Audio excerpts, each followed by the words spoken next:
And we are back. Hopefully, everybody had a good week and you're having a good weekend. Like I said, we're going to be mixing it up. We're going to be stepping away from Pokemon real quick and we're going to be switching over to Yu-Gi-Oh! So, as you can see, I have three of the, I believe these are 2022? Yes, 2022 Mega Tins essentially. So, this is something that Konami releases for Yu-Gi-Oh! At least once a year. They come with 3 mega packs, which pretty much just means they have more than the standard amount of cards in it. I can tell you here real quick. So you get 1 Prismatic Secret, 2 Ultra Rares, 2 Super Rares, 1 Rare, and 12 Commons. So yeah, we'll have 9 of these packs. There's 3 packs in each tin. But yeah, we're going to get right into it here. So we do have 9 packs altogether since we got 3 tins. And yeah, so this is our first Yu-Gi-Oh! Opening on the channel. I was hoping to do the Rarity Collection 2 today. However, it's getting here a little later than what I was hoping for. So when I was out and about today, I saw that these were discounted. Figured I'd pick up some and we would just do this for today. That way we can at least get a video out this week. Also, this was a tin that whenever I saw it come out, I was kind of thinking about picking some up. I know that was a couple years ago, but at that point, I just wasn't really super big into Yu-Gi-Oh! Yu-Gi-Oh! Is kind of it's one of those hobbies where I kind of go through phases of it. For me, I haven't kept up with it too much. I am more of like a nostalgia junkie when it comes to it. I do like a lot of the old classic cards. I started watching the anime whenever it was like the whole Duel Monsters things, or the whole Duel Monster series. And then after that, pretty much kind of collected the cards up until they stopped having Yugi on the pack. And that's whenever I got out of Yu-Gi-Oh! And actually cards altogether. But this was a hobby that I did really enjoy. I have followed through, or I have followed up with it here and there throughout the years, just because Yu-Gi-Oh! Does a pretty good job of kind of reintroducing some of the classic cards in a more modern way. So it's always been fun to kind of see, you know, some of the cards that I grew up with, get like updated versions of them. So enough talking though, we're going to get right into this. So I will be honest, I probably won't know a whole lot of the cards in here. The main reason, though, I did follow this tin in particular, though, is so my favorite group of cards from Yu-Gi-Oh! Has always been the Egyptian God cards, especially Slifer the Sky Dragon. And I believe this tin here is what has some of the God card support. Now, for those of you that do play the game, as I'm sure you know, the God cards aren't really playable whatsoever. But I always liked a lot of the lore behind them. I just thought they were really cool looking. So hopefully we can maybe get some of their support cards in here. But we have Beast King Unleashed. And now we're into our Ultras. Stardust Trail. Synchro Overdrive. And then Tri-Brigade Kit as our secret rare. So that is one thing, though, I do really enjoy about Yu-Gi-Oh! Is I think they've made it a pretty easy way to get a hold of, you know, just some of the cards that you would want. They do a lot of reprints, which kind of keeps some of the cards at a pretty low price point. So if you do want to play the actual game, it's not crazy expensive. Now, of course, different rarities, stuff like that, can certainly jack the prices up.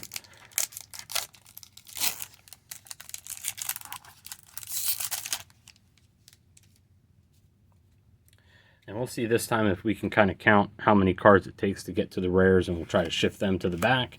Hidden Springs of the Far East. Not even going to try and pronounce that.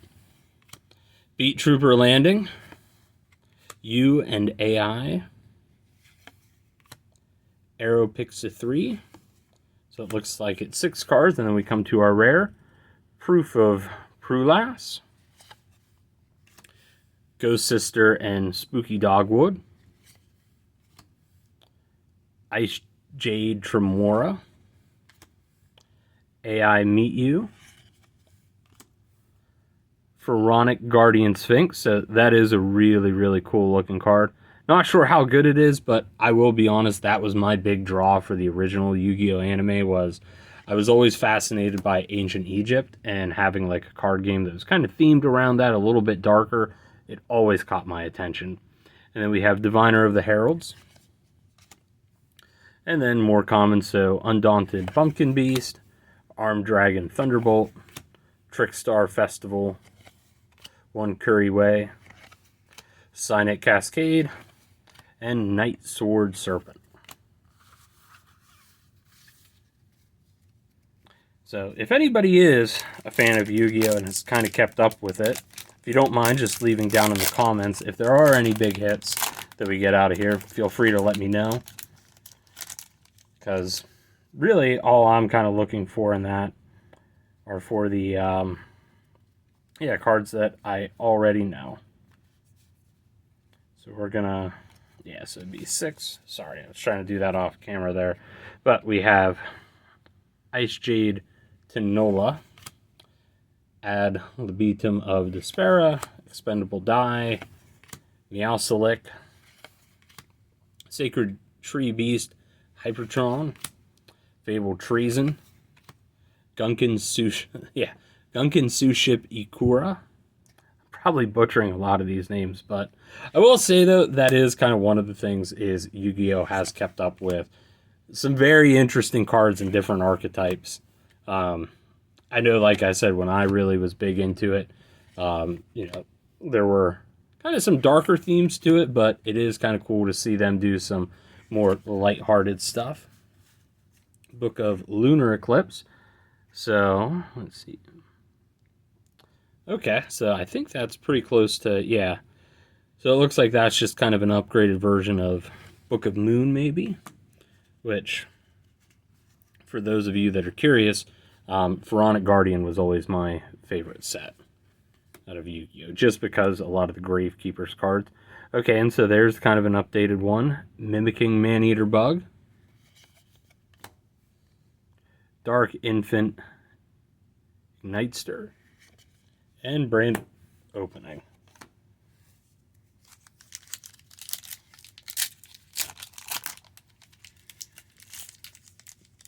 So that's one Mega Tin down. So we're on to pack number 4 here.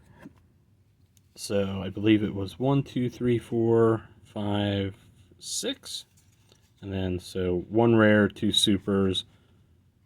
Yeah, 1 rare, 2 supers, 2 ultras, and then that should be our secret rare. Let's hope we didn't botch that. Armed Dragon level 5. So that was one that I do remember. Guitar, yeah. Some of these we might just look at the artwork for, which the artwork has always been really good with a lot of these cards. But yeah, Yu-Gi-Oh! So I guess actually a good way to kind of put it would be if Halo was the final nail in the coffin that kind of originally drove me away from Pokemon, Yu-Gi-Oh! Was actually the card game that kind of helped drive that nail in there.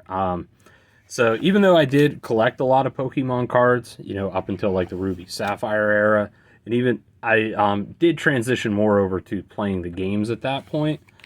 And that being said, for me, Yu-Gi-Oh! Was actually one of the card games that I did play a good bit with friends. Just because I felt like it was a little bit easier. It was pretty affordable to go out and buy like a starter deck and just kind of play with other kids, on the playground, stuff like that. So Yu-Gi-Oh! Was a game that I did kind of transition more to. And then we have Ghost Ogre and Snow Rabbit. I do know some of those cards are pretty good. But yeah, I've always been a fan of it. Haven't really been super heavy into collecting it. But I did see, though, that they are doing, there's at least a couple booster boxes out now. So there's 6, 1, 2, 3, 4, 5, 6. But yeah, there's going to be some sets that have already been released, and I believe one that was just released that does kind of have retrains of some of the cards that I grew up with, so I would definitely be interested in trying to get a hold of some of those boxes and do some openings on here. But that being said, you know, I'm not super knowledgeable on a lot of the modern stuff. You know, I got out of it before synchros were even a thing.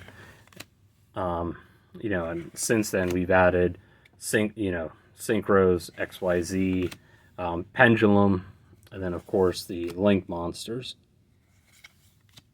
So synchro transmission, Book of Lunar Eclipse, and I do just really love the artwork on that.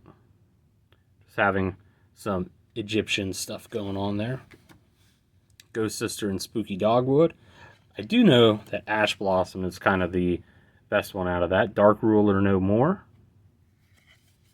Alright, so there is one of our God card support, the Break and Ruin God. So it looks like this is a support card for Obelisk. And then Greater Polymerization. So, very cool. Yeah, the God cards, they were always, to me, just my favorite. You know, as a kid, always wanted to get a hold of them just because they were so brokenly overpowered in the anime. I know in the actual card game, they're not very good. I think Obelisk has had, from what I remember, I think Obelisk is the only one that's had any sort of real kind of success or experimentation. Surprisingly, though, I think the best God card is actually the Winged Dragon of Ra Sphere mode, just because you can kind of sacrifice some of your opponent's monsters to summon it. So, just kind of a way to clear your opponent's monsters without, you know, maybe using up some of your other resources in here.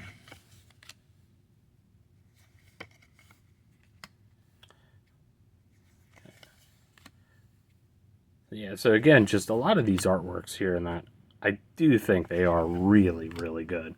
Bee Trooper Sting Lancer, Bee Trooper Formation, and then we have Virtual World, Odoheim, Tao or Tutu, something like that. Slower Swallow, okay.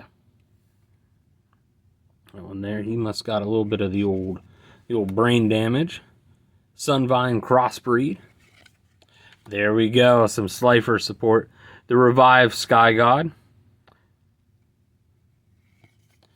Dark Honest. Okay, I do think, if I recall, Honest was another one that was pretty decent there for a while, at least early on. And then Lightning Storm. Okay. Yeah, so I do think that Lightning Storm, if I remember, this one is also supposed to be pretty decent. So now we're down to our final Mega Tin here. So we did at least get to see some of the God card support. Again, I'm not really sure how good they are. I think if they are good, you know, they would be ones that I'd be a little bit more familiar with. So I'm guessing it's more just kind of for fun. But it is cool, though, to see those cards in here and to get a couple of them. So I don't remember how many there are, but hopefully we can at least get one more. Winwitch Freezebell, Master's Diploman, Terrors of the Underroot, Meowsilic, Magic Key Unlocking, Stellar Wind Wolferet, Gunkin Suship Ikaru Class Dreadnought, Staystellar Romarin, Constellar, yeah. That's the one thing, is some of these cards and that, just the names on them are a little bit different. EMR, there we go, that's one. Is that, yeah, okay, so Mahavelo, Light of the Heavens. I believe this one was originally released in, I know it's Spell Ruler now, but Magic Ruler, I think, is when we first saw this. It was a pretty cool card because if you attach any sort of equip card to it, it would gain 500 extra attack. So, like, you know, if you put Horn of the Unicorn on it, which, if I recall, I think that was like a 700 attack increase, it would actually equal out to 1,200. ZS, Arm Sage. Synavalon Daphne, Heavenly Zephyr Medora, Synchro Overtake, and then ZS Ascended Sage.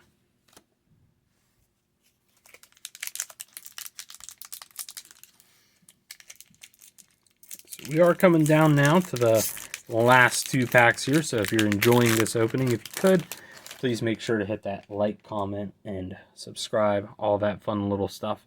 I accidentally forgot to, oops, let me just set them down and move some of these out of the way here.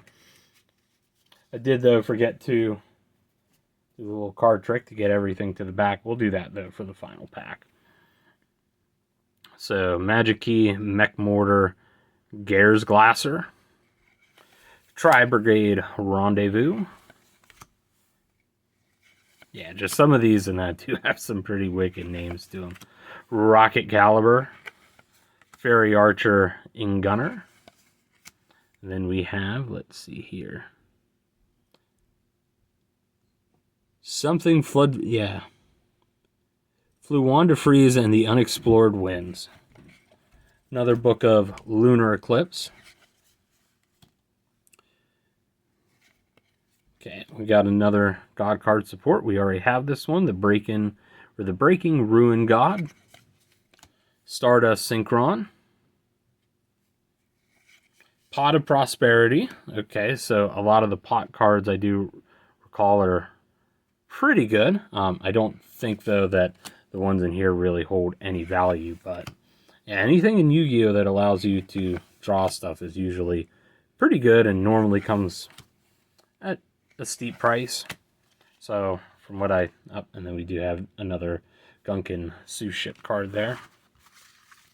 Yeah, I do know Pot of Greed is still banned, and you know, that was something that I grew up with back in Legend of Blue Eyes, and it's just so insane to think of how good something like that is. But then I know for even Pokemon and that, you know, you used to have Bill, which allowed you to draw 2 cards, and I think they've even nerfed that just because of how powerful drawing can be. So, let's see here. 1, 2, 3, 4, 5, 6. And then 1, 2, yep, 3, 4, 5, 6. All right, so our last pack here. Let's see if we can end on something good. So another Gunkin Sue Ship. This one is the Carrier. Stairway to a Fabled Realm. Not Heaven. Zexal and Trust. Ida, the Sun Magician. If Ida is the Sun Magician, might have to summon them in that to turn the freaking heat down outside. I don't know if it's been hot where y'all live, but I'm just taking a step outside and already got beads of sweat running down through me. So Magic-y Fiend, Transferalmine, Flood Wanderies, and Empin. That is a pretty cute looking card with the penguins there. Sunvine Crossbreed. Then we have Alvain, the Essence of Vanity. Dark Eye Nightmare. And for our final card, Dual Tower. Alrighty, so that's our opening there. That was 3 of the 2022 Mega Tins. Next week, we are going to be doing the Rarity Collection. It should be in by then. If not, I will find something else to open up for you all. But thank you all, as always, for watching, and we'll catch you next time.